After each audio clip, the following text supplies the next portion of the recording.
You know, it's 7 years since a major British darts tournament began without the name of Eric Bristow appearing as the #1 seed in the top half of the draw.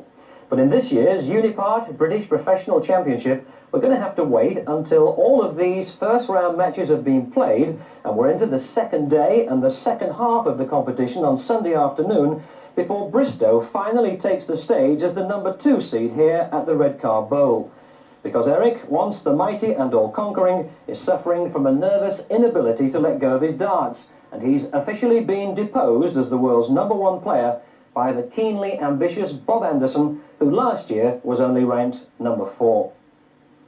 Well, according to the players, this title is as hard to win as the World Championship itself, and although Anderson starts this year as #1, he's yet to win either of those two major darts titles. Please welcome the world #1 dart player, Bobby Anderson.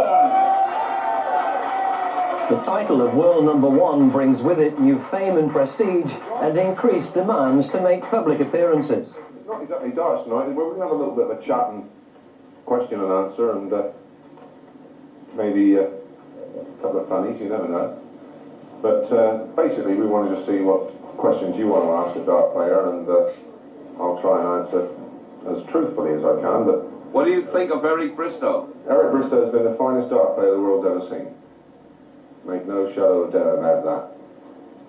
Has been the finest dart player the world's ever seen. Past tense. I don't think perhaps he's as strong as he was. But he's been a brilliant champion and has been very, very good for the game of darts. It's only 2 years since Anderson gave up work as a civil servant to concentrate on a career as a professional darts player, determined to become world #1. Away from darts, he relaxes playing golf to a handicap of 14 and likes nothing better than to play 36 holes each day. 2.5 to 3 years ago, I set my store out to become world #1. I don't think a lot of people believed I could do it. I believed I could do it, and said so publicly. And having achieved it, it feels very, very good to be #1 in the world. It's a hell of a hat to wear. The fact that I appear to be oversight sometimes may be a bit of a misconception. I tend to thrust a finger at the board if I hit a 180 or a good finish or something. That's pure emotion coming out. It's not staged. It just happens. If people don't like it, then I'm afraid it's tough, because I know that I'm playing well when I'm doing that. Every one of the players in the top 20 has the ability to achieve the #1 spot. Whether they have the dedication that is required is another question. John Lowe, the old stager himself, is playing brilliant darts at the moment, and is always there or thereabouts at the death of a tournament.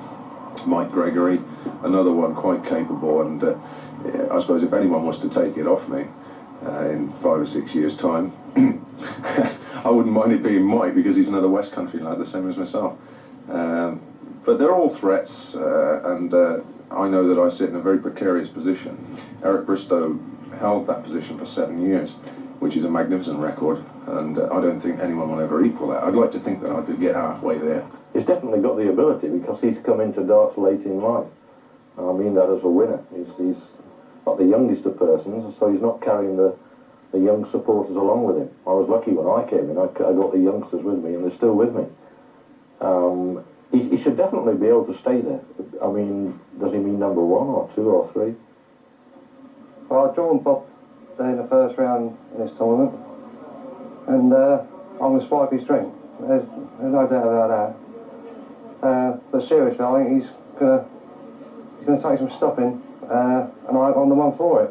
If you've got it, you will get it at the end of the day.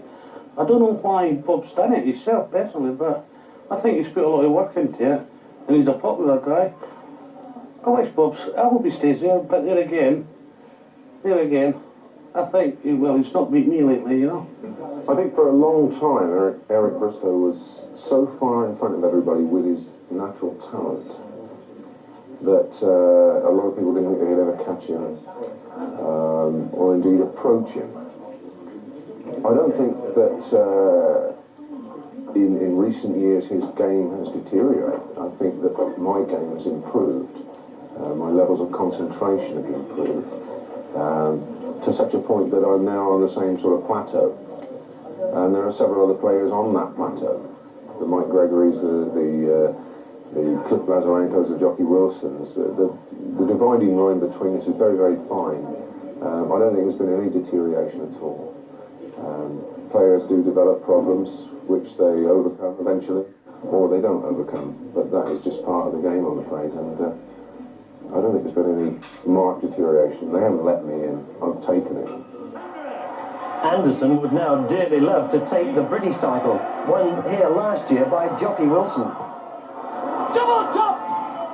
96! The fans a bit premature! Unicorn 81. This to save the match. It's the ball to save the match. 47. They took a handshake from their eyes, their ears. As Wilson prepares to kill out this for the championship. Jockey wants double 10.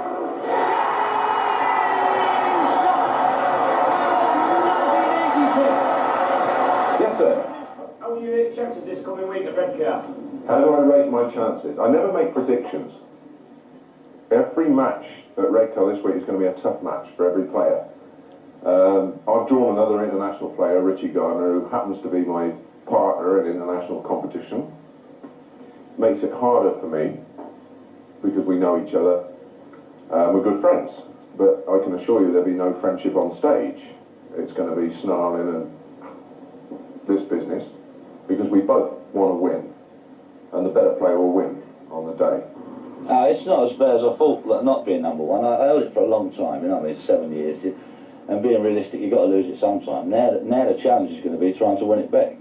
You know, there's been a lot of rumours about I can't let my darts go and I'm not going to do this and do that, so we're going to see how I'm going to play Sunday.